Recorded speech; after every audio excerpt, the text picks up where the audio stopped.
Hello बच्चों, A1 classes 7 में आपका स्वागत है। आज हम पढ़ेंगे फिजिक्स चैप्टर नंबर फर्स्ट का पॉइंट नंबर नेक्स्ट। हम इससे पहले गाउस का नियम पढ़ चुके थे। अब हमको पढ़ना है गाउस के नियम का अनुप्रयोग, एप्लीकेशन ऑफ गाउस लॉ। तो गाउस थ्योरम का दो एप्लीकेशंस हैं, दो इसके नियम हैं, दो अनुप्रयोग हैं जो हमको पढ़ना है यहाँ पे। ठीक है, पहला ये है अनंत लंबाई के तार के निकट। ये अनंत लंबाई का एक तार है, इसके निकट उत्पन्न विद्युत क्षेत्र की तीव्रता, ये हमको निकालना है, विद्युत क्षेत्र की तीव्रता। ये इसका डेरिवेशन है। ये चैप्टर जैसे ही खत्म होगा, इससे जितने भी क्वेश्चन पूछते हैं बोर्ड एग्जाम में, इससे रिलेटेड जितने भी न्यूमेरिकल क्वेश्चंस हैं वो लास्ट वीडियो में करवा दिया जाएगा। ठीक है, तो यहाँ पे हम देखते हैं कि माना एक अनंत लंबाई का एक तार है। ठीक है, इस तार में अगर हम धारा प्रवाहित कराते हैं, जैसे ये तार है, इस तार में अगर हम धारा प्रवाहित कराएंगे तो इसका एक विद्युत क्षेत्र, इलेक्ट्रिक फील्ड बनेगा कि नहीं बनेगा। उसके पावर किसी चार्ज को लेके जाएंगे तो खींच लेगा, किसी आवेश को ऐसे ही लेके जाते हैं तो पकड़ के विद्युत क्षेत्र क्या करता है, खींचता है या ढकेल देता है। चुंबक भी यही काम करता है। तो यहाँ पे ये क्या करेगा कि विद्युत क्षेत्र में इसको किसी के पास लेके जाएंगे तो ये पकड़ के उसको क्या करेगा, खींच लेगा। यही कार्य करता है। क्लियर है। तो इसी तरह से हम अनंत लंबाई का एक चादर तार रखें। इस तार से मान लेते हैं कि ये r मीटर की दूरी, ये तार है। अब इससे मान लेते हैं कि कुछ दूरी तक, ये मान लो ये चुंबक है, और चुंबक से ये कोई इतना मीटर की दूरी पर कुछ रख लिए हैं, तो मान लेते हैं यहां तक ये खींच रहा है। तो हमने एक मान लिया यहाँ पे। तो माना एक अनंत लंबाई के तार जिसकी लंबाई मान लेते हैं l है, इससे r मीटर की दूरी पर कोई बिंदु P है। अब यहां तक इसका मान लेते हैं विद्युत क्षेत्र की तीव्रता जा रही है, और यहीं तक हमको विद्युत क्षेत्र की तीव्रता की गणना करनी है। इतना चीजें तो हमको लिखना पड़ेगा। तो हम पहले लिखेंगे माना अनंत लंबाई की समतल चादर, नहीं अनंत लंबाई का एक तार जिसकी लंबाई l है, उस तार से r मीटर की दूरी पर, मतलब कुछ दूरी पर एक बिंदु P है जहां पे हमें विद्युत क्षेत्र की तीव्रता की गणना करनी है। Is that clear? ये हो गया। अब देखिए, तो हमने तार माना है, r मीटर पे कोई बिंदु P मान लिया है। अब मानते हैं कि इसका जो पृष्ठ है ना, इसका क्षेत्रफल है dA, सूक्ष्म क्षेत्रफल है, तो इसका सूक्ष्म क्षेत्रफल dA। अब विद्युत क्षेत्र की तीव्रता इधर ही रहेगी, तो विद्युत क्षेत्र की तीव्रता भी इधर है। इसमें देखिए विद्युत क्षेत्र की तीव्रता यहाँ से आगे की ओर है, और ये जो है विद्युत मतलब ये जो एरिया है, सूक्ष्म क्षेत्रफल, ये इधर से आया है, इधर है। तो दोनों के बीच में कितने डिग्री का एंगल है, 90 डिग्री। यहाँ पे विद्युत क्षेत्र इधर है, एरिया इधर दिख रही है, तो यहाँ पे भी कितने डिग्री का एंगल है दोनों के बीच में, 90 डिग्री का। लेकिन बीच में देखिए विद्युत क्षेत्र भी इधर है और जो इससे एरिया भी इधर ही है, तो दोनों के बीच में कितने डिग्री का एंगल है, 0 डिग्री, मतलब सेम डायरेक्शन में है।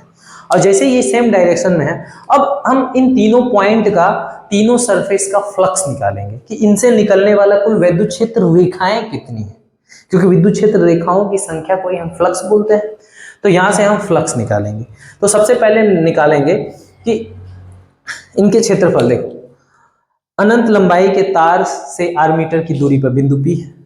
अब इनसे निकलने वाला कुल फ्लक्स, तो मान लेते हैं पहला पॉइंट, इसको मान लेते हैं पहला क्षेत्रफल, पहला फ्लक्स, इसको पहला नंबर डाल देते हैं, इसको दूसरा नंबर डाल देते हैं, और इसे तीसरा नंबर, ऐसे। तो पहले के लिए जो फ्लक्स होगा वो फ्लक्स कितना होगा, फाई लिख लेते हैं, फाई ई बराबर क्या होता है, E into D A cos theta, ये होता है। तो पहले के लिए फ्लक्स जब निकालेंगे तो फाई E1 हो जाएगा, या फाई 1 मान लेते हैं, फाई 1।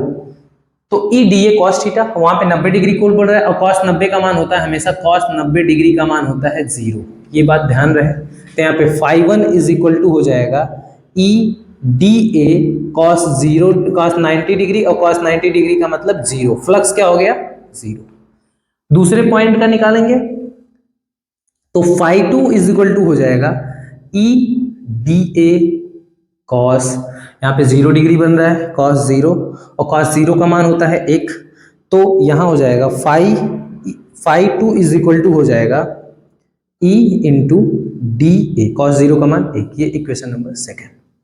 तीसरे पॉइंट, नीचे का सरफेस का जो फ्लक्स होगा उसको निकालेंगे, तो यहाँ का फ्लक्स हो जाएगा phi 3 is equal to E into D A cos 90 degree, और जैसे 90 डिग्री आएगा फिर क्या हो जाएगा, 0, तो फाई 3 इज इक्वल टू हो जाएगा 0। ये इक्वेशन नंबर 3।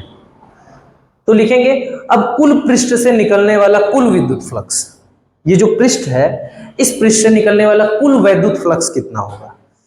तो मानेंगे यहां पे अनंत लंबाई के तार से निकलने वाला निर्गत कुल फ्लक्स, तो कुल flux is equal to phi is equal to हो जाएगा φ1 φ2 φ3, φ1 प्लस φ2 प्लस φ3। क्लियर है। यहाँ पे phi E is equal to कुल वैद्युत flux, phi E is equal to φ1 का मान कितना है 0, φ2 का मान कितना है E into D A plus φ3 का मान 0। तो हमारा कुल फ्लक्स आ गया फाई इज इक्वल टू हो गया ई इंटू डी ए। ये इसको मान लेंगे इक्वेशन नंबर 4। तो ये अनंत लंबाई का तार है, एल लंबाई का, तो इस पे रेखीय आवेश घनत्व कितना होगा। मान लेते हैं कि इस पे आवेश क्यू है, तो इसका रेखीय आवेश घनत्व, तो लिखेंगे एल लंबाई के तार का रेखीय आवेश घनत्व। तो एल लंबाई के तार का रेखीय आवेश घनत्व, रेखीय आवेश घनत्व, तो रेखीय आवेश घनत्व इज इक्वल टू होता है लैम्डा इज इक्वल टू होता है Q अपान L। अगर Q निकालना चाहें तो Q इज इक्वल टू हो जाएगा लैम्डा L। इसको इक्वेशन नंबर 5 मानेंगे, Q is equal to lambda L। ये काम करेगा हमको, इस वजह से इसको हमने निकाल लिया है पहले। क्लियर है। तो अब यहां पे निकालेंगे, अब देखिए इतना हो गया हमारा। यहां पे phi is equal to E into D A आ गया है, तो डी ए जैसे ही आया, अब यहां पे हम क्या करेंगे गाउस का नियम लगाएंगे। तो गाउस के नियम से क्या हो जाएगा, गाउस के नियम से, गाउस के नियम से क्या होता है phi E is equal to होता है क्यू अपान एप्सिलॉन नॉट। ये होता है गाउस का नियम, इसको समीकरण नंबर 6 मान लेते हैं। तो ये गाउस का नियम हो गया। तो इसका अब संपूर्ण पृष्ठीय क्षेत्रफल निकालेंगे, तो लिखेंगे इक्वेशन 4 का संपूर्ण पृष्ठीय क्षेत्रफल से, इक्वेशन 4 के संपूर्ण पृष्ठीय क्षेत्रफल से, मतलब इसका क्या करेंगे संपूर्ण समाकलन कर देंगे, कंप्लीट समाकलन। तो इसका जब समाकलन करेंगे तो ये phi E is equal to होगा, ई अपने जगह रहेगा और डीए का समाकलन होगा, ऐसे करेंगे।